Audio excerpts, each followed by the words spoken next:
So, welcome to a brand new Webisode. I'm driving home right now.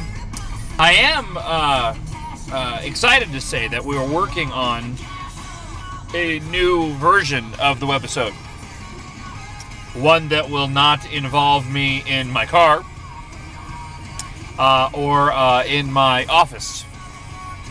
That became perfectly clear on the last Webisode, where I tried to do the visual aid on the dry erase board.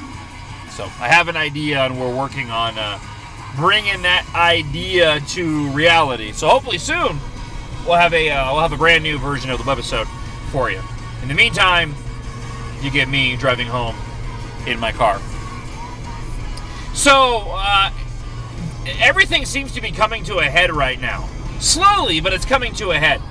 Whether it's the Mexican-American studies, the 51st Staters, SB 1070, it's all sort of bubbling back up to the surface again. At the top of this whole thing is the Mexican-American studies. It seems to be, and I've used this term a lot lately, the linchpin in this whole thing, because it would appear that the opponents of our laws, whether it's SB 1070 or those that don't like the Arizona State Legislature or the open border crowds, seem to be keen on using the La Raza Studies controversy to be the main platform of which to push their Marxist agenda.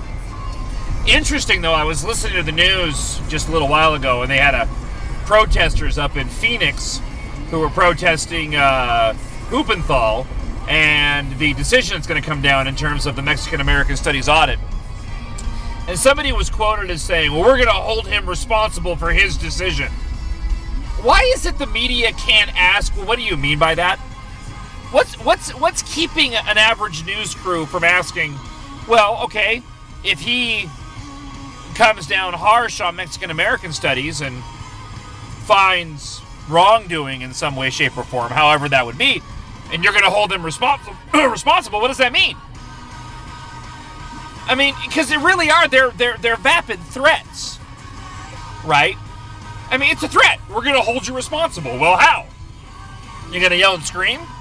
You're going to bedazzle signs? You're going to get Unidos to protest and chain themselves to something? It just shows the hypocrisy of what we're dealing with in terms of you can say those things on the left and get away with it and never have it called into question by the media. You do it on the right, they will absolutely do it. It's a massive hypocrisy going on. I want to know how they plan on holding them responsible.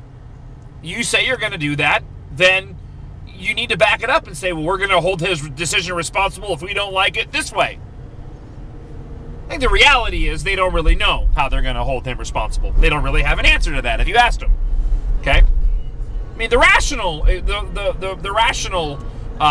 response would be, well, you know, through elections and the process that we go through in terms of electing individuals into positions of power, we'll make sure we have people that can run against them next time, and this kind of rot. But that's not what they mean. They don't really know what they mean. They're just using fear tactics and fear-mongering.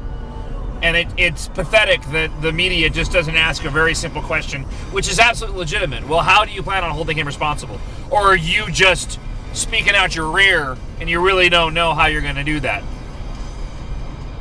Just pointing that out. So, there you go. Brand new episode. I am going to go take a nap and enjoy the rest of my EGs. So, I hope you're doing well, and thanks for watching. Thanks for listening. Bye.